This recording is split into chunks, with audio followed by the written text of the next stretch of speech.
अब हम चलते हैं मेडिटेशन की तरफ।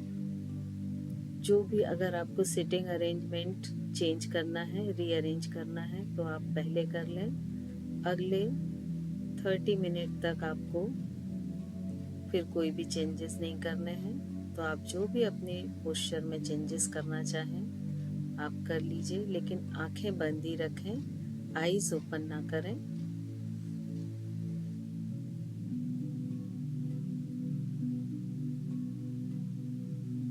कंसंट्रेशन को एक बार फिर आज्ञा चक्र पर लेकर जाएं।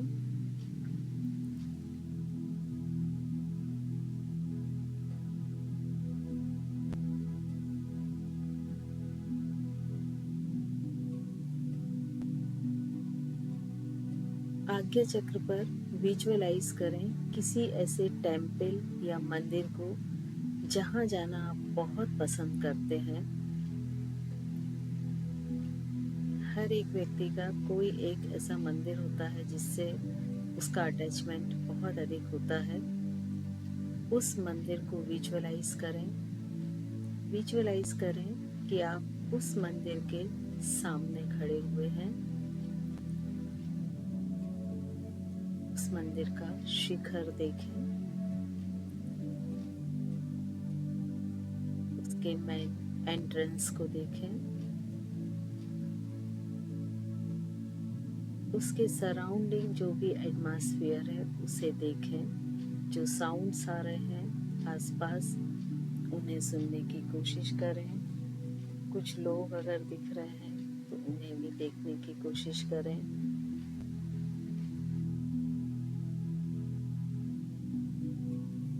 धीरे धीरे अपने मन को संकल्पित करें कि आप अब इन सारी चीज़ों से डिटैच होते हुए मंदिर में जाने के लिए अपने आप को तैयार कर रहे हैं और अपने सेल्फ कॉन्शियसनेस के साथ ही उस मंदिर में जाने की तैयारी कर रहे हैं। ताशवी जी लेग स्ट्रेट कर लें, आप दिक्कत हो रही है तो।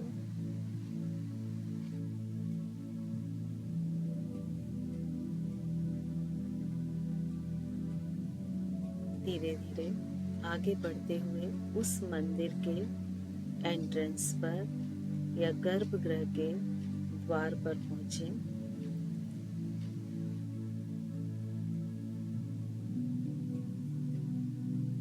गर्भद्वार से नीचे जाती हुई सीढ़ियों को देखें। ये 10 स्टेप हैं जो आपको एक एक स्टेप उतरते हुए नीचे जाना है और गर्भगृह तक पहुंचना है।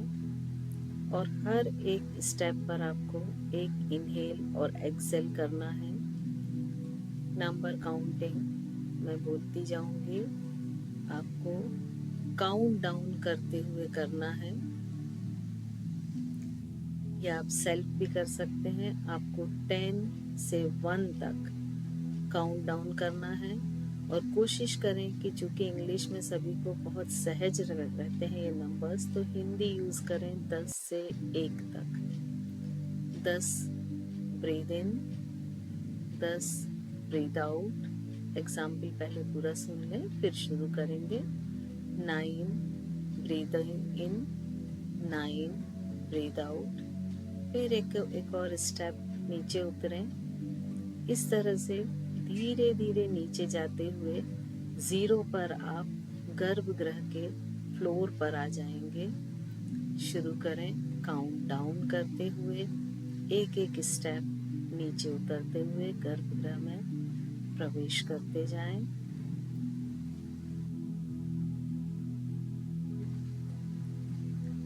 अपना पूरा अटेंशन काउंटिंग पर रखें।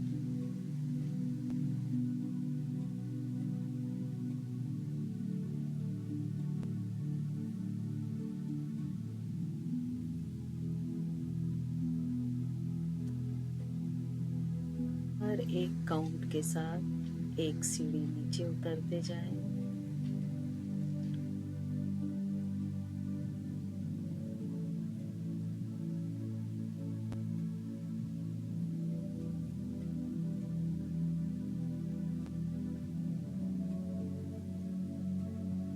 और जब आप गर्भगृह के फ्लोर पर आ जाएं, 0 काउंटिंग पर आ जाएं, तो अपनी श्वासों को, ब्रीदिंग को नॉर्मल होने दें।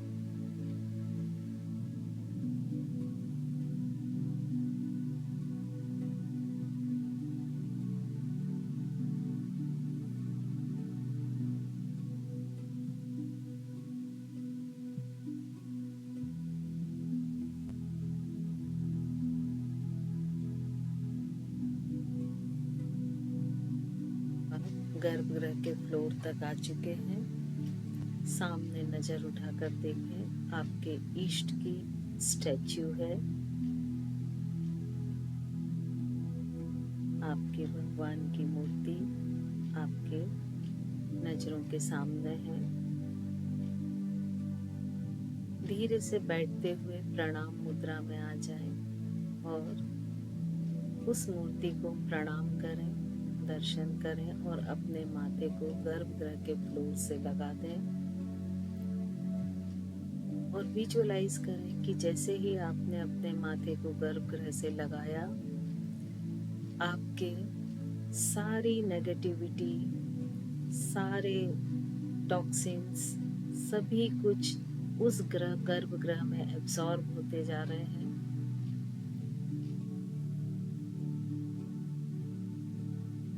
आपकी बॉडी, आपका माइंड पूरी तरह से डिटॉक्स होता जा रहा है, खाली होता जा रहा है। कहीं कोई उलझन नहीं, कहीं कोई बेचैनी नहीं, कहीं पर भी कोई संदेह नहीं। पूरी आस्था, विश्वास, अपने आप को पूरी तरह से उस ईश्वर के प्रति समर्पण करने की भाव, अपने जीवन की सारी उपलब्धियां, सारे फल उस ईश्वर को समर्पित करें। अपने अंदर की सारी नेगेटिविटी को भी उस ईश्वर के सामने रिमूव कर दें, उसे छोड़ दें और देखें आपकी पूरी नेगेटिविटी उस गर्भगृह के फ्लोर, वॉल और ऊपर गुंबज में विलीन होती जा रही है, एब्सॉर्ब होती जा रही है। अब धीरे से उस मूर्ति के सामने कोई एक जगह देखकर बैठ जाएं और अपनी दृष्टि उस मूर्ति पर जमा दें।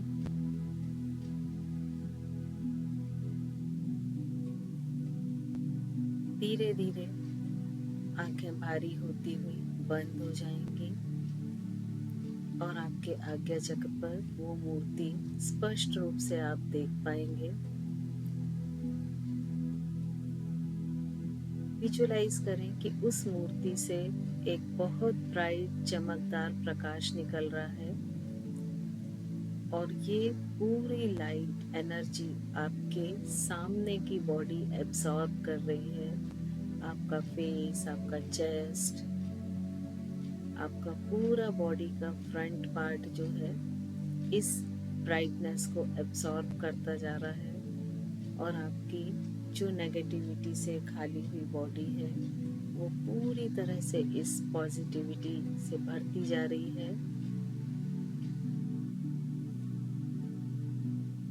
इस ब्राइटनेस को अपने शरीर की हर एक जगह फैलते हुए महसूस करें, हर एक सेल तक, हर एक कोशिका तक फील करें कि ये ब्राइटनेस जा रही है और आपके अंदर का तेज बढ़ता जा रहा है।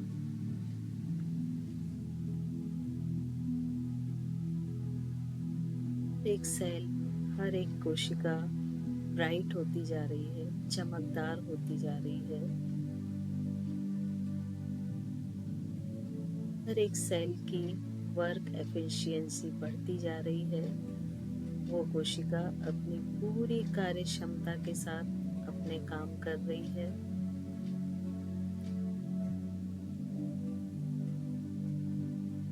अपने फेस के चारों ओर देखें, एक ब्राइट सर्किल फील करें। आपके फेस पर, फेस के चारों ओर की ब्राइटनेस बहुत बढ़ रही है।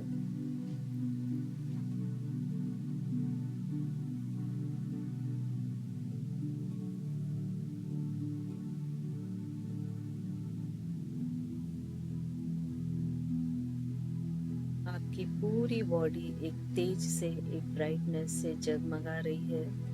कहीं भी नेगेटिविटी, डार्कनेस का कोई भी निशान नहीं है। हर तरफ तेज ब्राइटनेस। ताशवी जी स्टैचू से आप जोड़ें अपने आप को। आप जिस भी स्टैचू को देख पा रहे हैं उसे फिर से अपने आज्ञा चक्र पर लाने की कोशिश करें। और जैसे जैसे ये ब्राइटनेस बढ़ती जा रही है, आपका पूरा शरीर आरोग्य, निरोग होता जा रहा है। आपके पास हेल्थ, आपकी लाइफ में वेल्थ दोनों बढ़ती जा रही हैं और आपकी लाइफ हेल्थ और वेल्थ से कंप्लीटली भर रही है। अपने अंदर महसूस करें कि आपकी हर एक कोशिका खुशी से डांस कर रही है, नाच रही है। जैसे जब हमको कोई हमारी मनचाही चीज़ मिल जाती है तो हम खुशी से एकदम भर जाते हैं, वैसे ही आज शरीर की हर एक सेल कंप्लीटली हैप्पी है। हर एक सेल खुशी से डांस कर रही है, तेज से चमक रही है। अपने ध्यान को अपने हार्ट पर ले जाएं। देखें आपका हृदय एक गोल्डन ब्राइटनेस के साथ चमक रहा है, जैसे पूरा हार्ट ही गोल्ड का बना हुआ हो। वो बहुत खुश है, मुस्कुरा रहा है।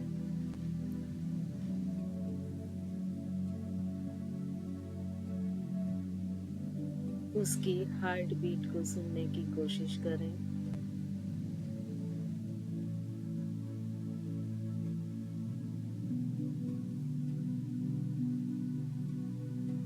अपने ध्यान को अपने लंग्स पर लेकर जाएं।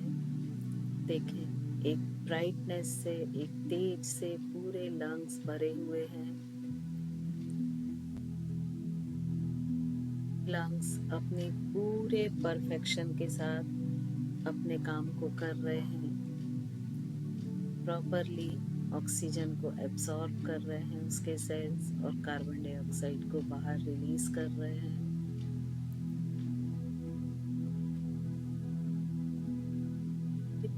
और भी अपने विसरल आर्गन पर जाएं। आपका लीवर, स्टमक, इंटेस्टाइन, पैनक्रियास, सभी ऑर्गन एक तेज ब्राइट लाइट से भरे हुए हैं। सभी अपनी पूरी कार्य क्षमता के साथ कार्य कर रहे हैं। उनकी वर्क एफिशिएंसी बढ़ चुकी है।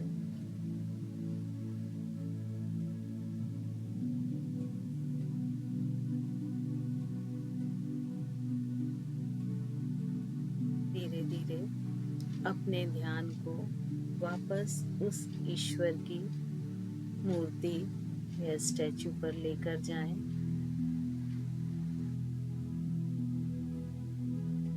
और उन्हें अपने पूरे मन से, पूरे हृदय से थैंक्स बोलें, उनका आभार प्रकट करें कि उन्होंने एक इतनी डिवाइन एनर्जी आपको दी है। देखें उनके फेस पर भी एक हल्की सी मुस्कुराहट है। अपने अंदर इस विश्वास को पूरी तरह से दृढ़ बनाएं कि ईश्वर हर परिस्थिति में आपका सहायक है और वो अपनी सबसे बेस्ट अचीवमेंट्स आपको दे रहा है। आपको जो भी अच्छे से अच्छी उपलब्धियां मिल सकती हैं वो सारी ईश्वर के द्वारा दी जा रही हैं।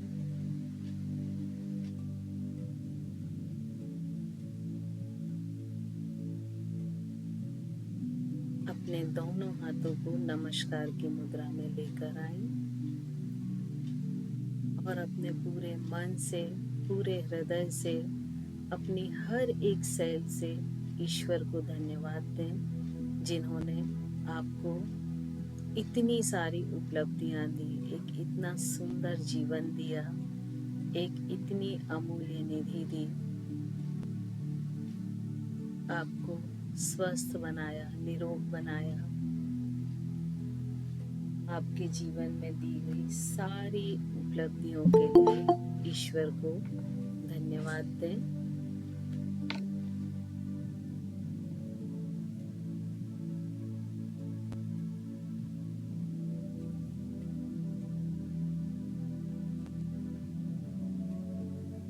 अपने शरीर की हर एक कोशिका को थैंक्स बोलें जो आपको, आपके शरीर को अपनी पूरी कार्य क्षमता के साथ कार्यरत रखती है और उसे स्वस्थ बनाए रखती है।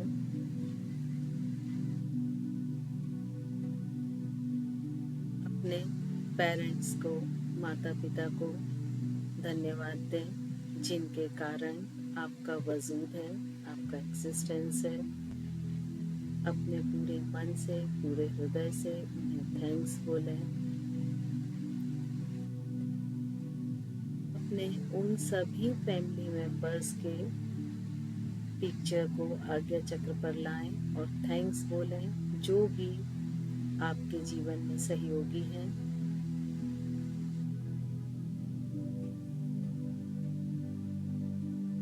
हर एक के प्रति आभार प्रकट करें।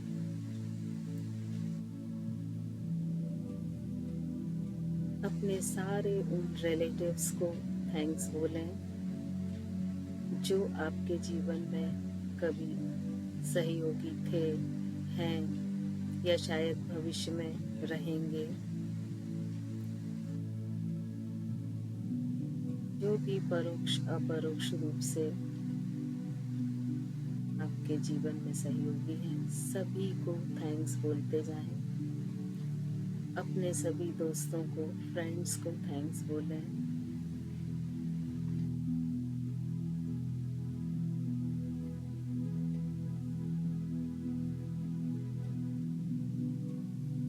अपने आसपास की उन सारी चीज़ों को थैंक्स बोलें जो आपकी लाइफ को सहज और सरल बनाती हैं। वो चाहे आपका लैपटॉप हो, आपका मोबाइल हो या आपके किचन के बर्तन हो जिनके सहारे आप कुक करती हैं और अपने आप को न्यूट्रिशंस दे पाती हैं अपनी बॉडी को।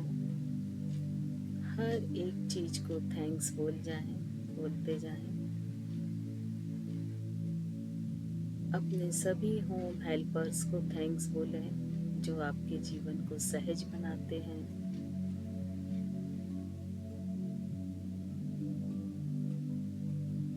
फील करें कि आपका पूरा शरीर ग्रेटिट्यूड से भर गया है और आपके शरीर की हर एक कोशिका ग्रेटिट्यूड के मोड में वाइब्रेट हो रही है, जो कि कॉन्शियसनेस का एक बहुत हायर लेवल है।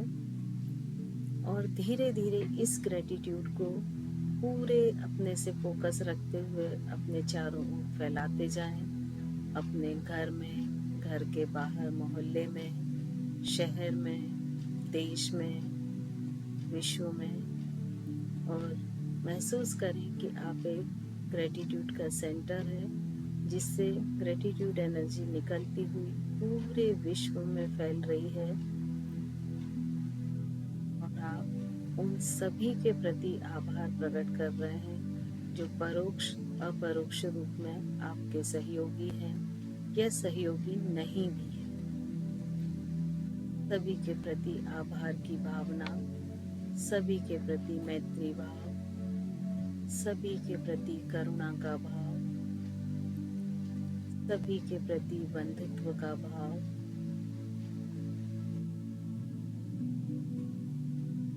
धीरे धीरे एक बार फिर से अपनी जगह पर लौटें और एक बार फिर से अपने ईश्वर की मूर्ति को देखें और देखें आपके ये ग्रेटिट्यूड भाव से आपके ईश्वर की मुस्कान और बढ़ गई है और वो आपको एक बहुत ही वात्सल्य भाव से देख रहे हैं और उनकी जो वात्सल्य है वो आप पर बरस रही है और आप उस वात्सल्य भाव से ओतप्रोत हो रहे हैं, पूरी तरह से भीग रहे हैं। और ये जो वात्सल्य एनर्जी है ये अगले मेडिटेशन तक पे बैठने तक आपको पूरी तरह से बाहर से आने वाली सभी नेगेटिविटी, सभी टॉक्सिन, सभी विकारों से पूरी तरह सुरक्षित रखेगी, आपके स्वास्थ्य को बनाए रखेगी, आपके कॉन्शियस लेवल को हायर बनाए रखेगी।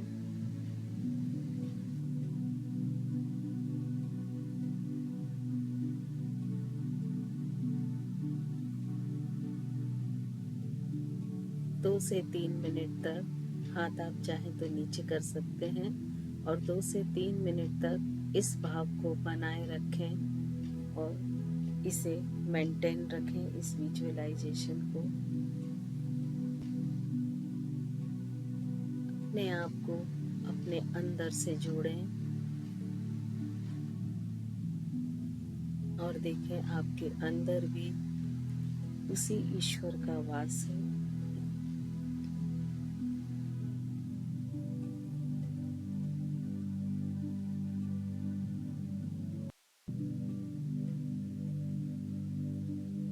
अपने आप को पूरी तरह से सुरक्षित महसूस करें, अपने भविष्य को पूरी तरह से सुरक्षित महसूस करें।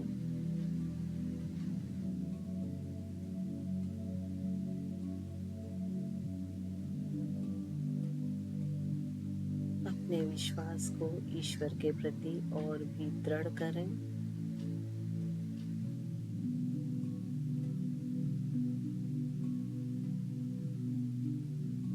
इस मोमेंट को एंजॉय करें। आपके जीवन का ये एक बहुत ही जॉयफुल मोमेंट्स है, आनंद भरा समय है। इसे पूरी तरह से फील करें, महसूस करें।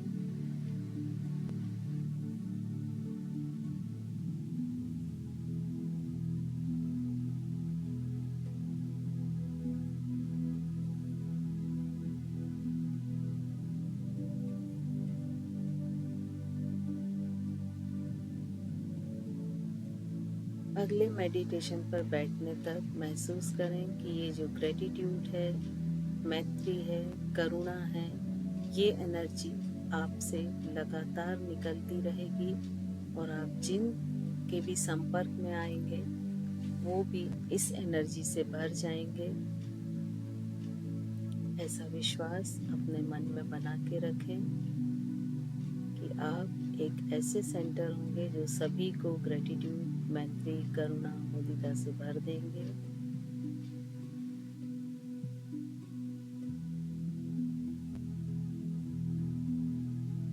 धीरे धीरे अपने हाथों की मुट्ठियां बांधें टाइट और खोलें।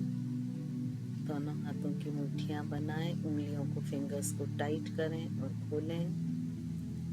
अपने सराउंडिंग एटमॉस्फेयर से अपने आप को जोड़ें। आपके आसपास जो हलचल हो रही है, जो आवाज़ें आ रही हैं, उन्हें सुनने की कोशिश करें। एक बार पास से आने वाली आवाज़, एक बार दूर से।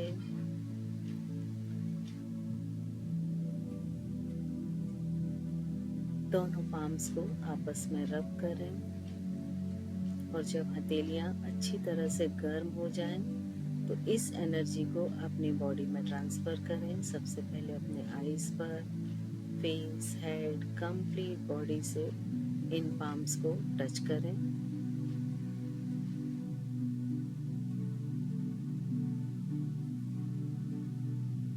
एक बार फिर से दोनों पाम्स को रब करें और इस बार आपके बॉडी में जहाँ कहीं भी पेन, दर्द या तकलीफ हो, उस हिस्से पर इन पाम्स को रखें और थोड़ी देर तक वहाँ पर रब करें।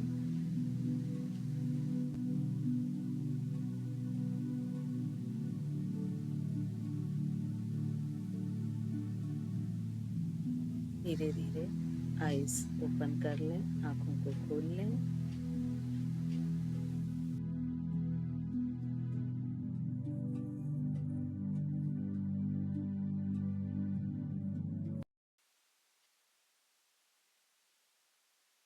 फेस पर स्माइल। आपने एक बहुत अच्छा अचीवमेंट लिया है तो फेस पर स्माइल, खुशी के भाव।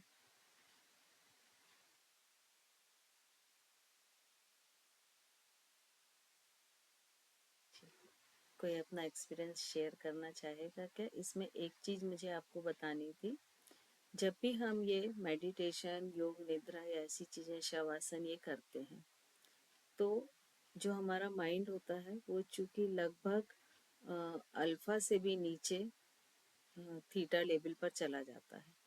तो ऐसा बोला जाता है कि इस समय आप जो भी संकल्प लेते हैं वो आपकी लाइफ में जरूर पूरे होते हैं। ठीक है, तो वो संकल्प आपको पहले थोड़ा इजी टास्क लेना है, क्योंकि जैसे जैसे आपका ट्रस्ट अच्छा डेवलप होगा तो आप हार्ड टास्क भी ले सकते हैं। तो अभी आपको कोई ऐसा टास्क लेना है जो आपको लग रहा है कि हमारा लगभग 1 महीने में पूरा होगा। ठीक है, तो उसके बारे में अच्छे से सोचिए, क्योंकि जो टास्क आप लेते हैं जिसको अपन संकल्प बोलते हैं उसे हम तब तक चेंज नहीं करते हैं जब तक वो पूरा ना हो जाए।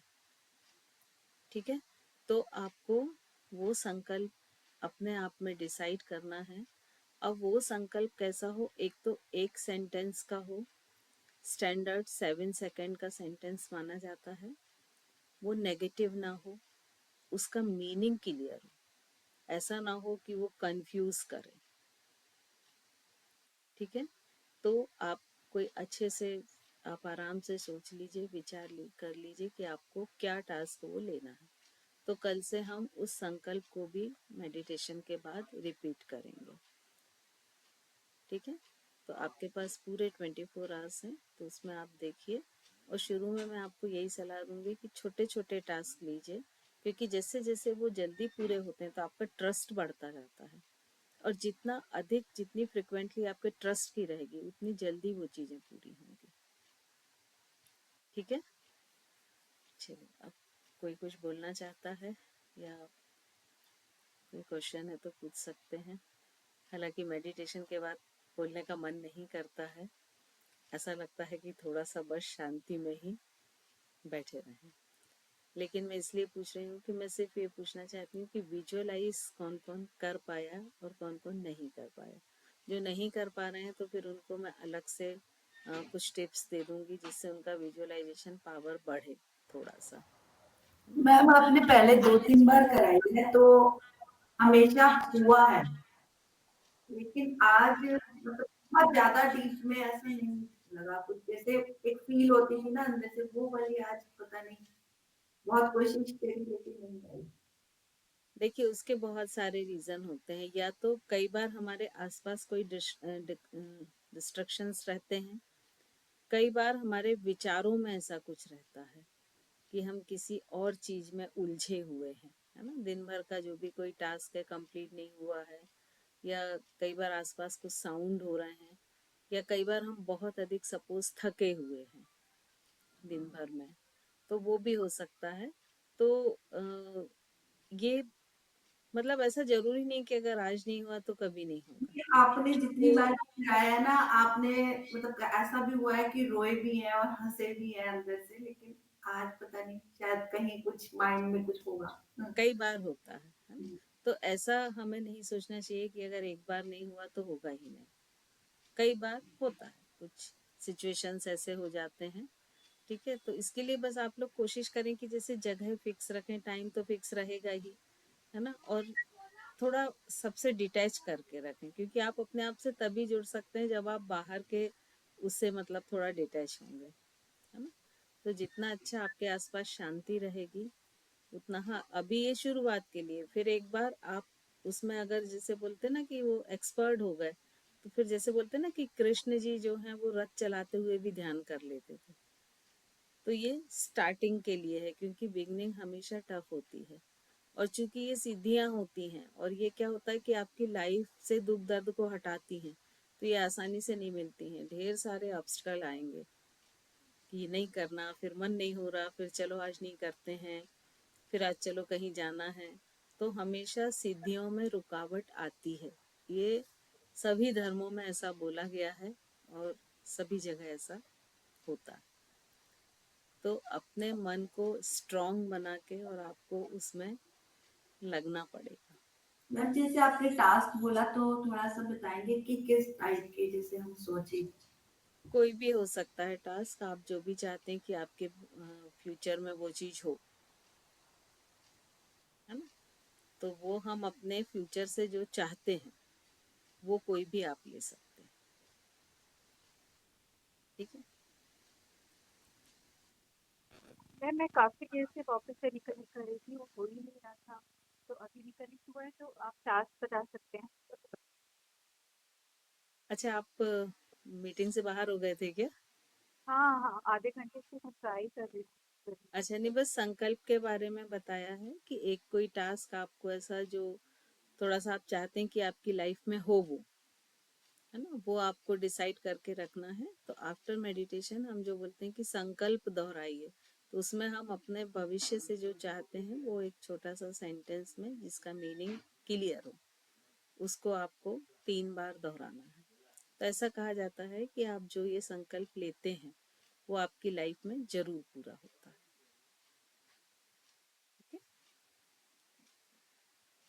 चलिए, आज आपने करीब 35 मिनट का मेडिटेशन किया है ना। तो पहले दिन के हिसाब से तो ये बहुत ज़्यादा है वैसे देखा जाए तो, क्योंकि मोस्टली 5 मिनट से ही शुरू करते हैं, लेकिन फिर भी मैंने आज ट्राई किया कि कितनी कैपेसिटी है, लेकिन सभी का बहुत अच्छा हो रहा था, नो डाउट।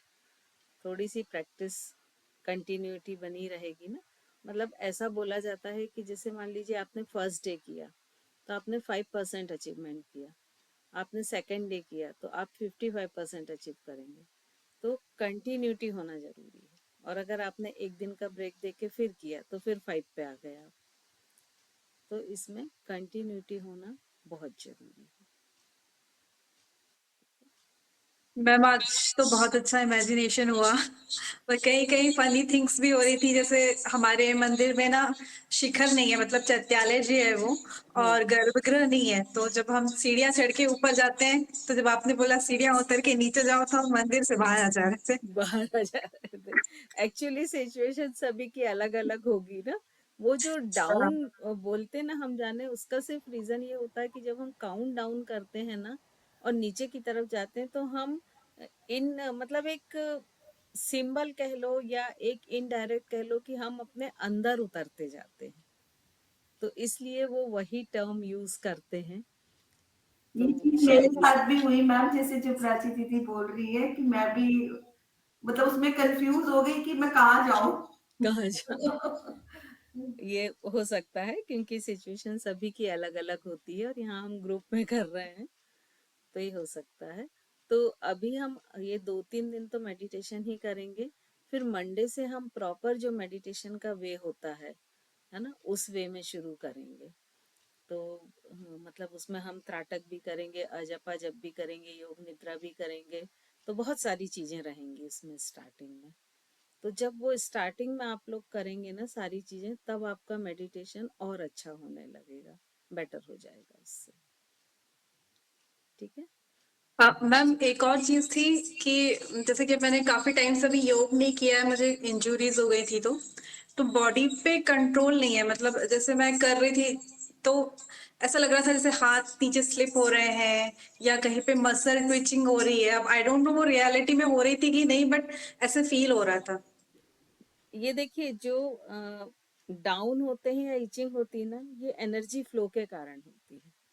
जैसे सपोज क्या होता है, जब आपने मेडिटेशन का किया तो मैं बार बार आपको बोल रही थी कि एनर्जी का पूरा फ्लो हो रहा है।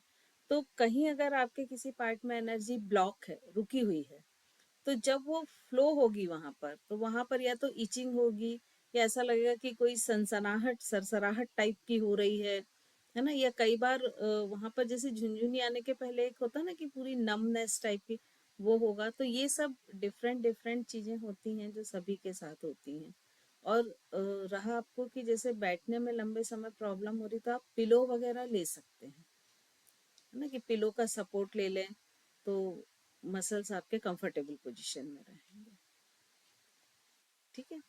तो इसमें मेन होता है कि हमारा स्पाइन स्ट्रेट होना चाहिए। बाकी आप हाथ वगैरह को आराम से पिलो पर रख लें, लेग्स को स्ट्रेट कर लें आप चाहें तो।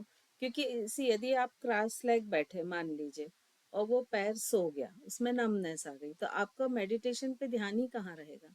आपका तो पूरा ध्यान उस पर ही चला जाएगा, पैर पर, कि वो मूव नहीं हो रहा है, वो उसमें एक हैवीनेस आ जाएगी। तो उसी पे तो इसीलिए बॉडी को बिल्कुल कंफर्टेबल पोजीशन में करके बैठे।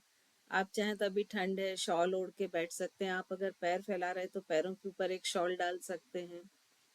तो अपने आप को पूरा कंफर्टेबल मोड में करके बैठे, है ना। जब बाहर के कोई भी विघ्न नहीं आएंगे तभी आप अंदर जुड़ पाओगे। अदरवाइज आपका ध्यान वहीं रखा रहेगा कि जैसे सपोज मान लीजिए मच्छर है और यदि वो एक मच्छर भी काट रहा है तो आप कैसे ध्यान लगा सकते हैं? आपका तो पूरा ध्यान वहीं रहेगा, है ना। तो बाहर आप पिलो लेके बैठ सकते हैं। फर्श पर आपको बैठने में हार्ड लग रहा है तो आप एक पिलो कुशन रख के उसके ऊपर बैठ जाएं। आप बेड पे बैठ के भी कर सकते हैं, चेयर पे बैठ के भी कर सकते हैं।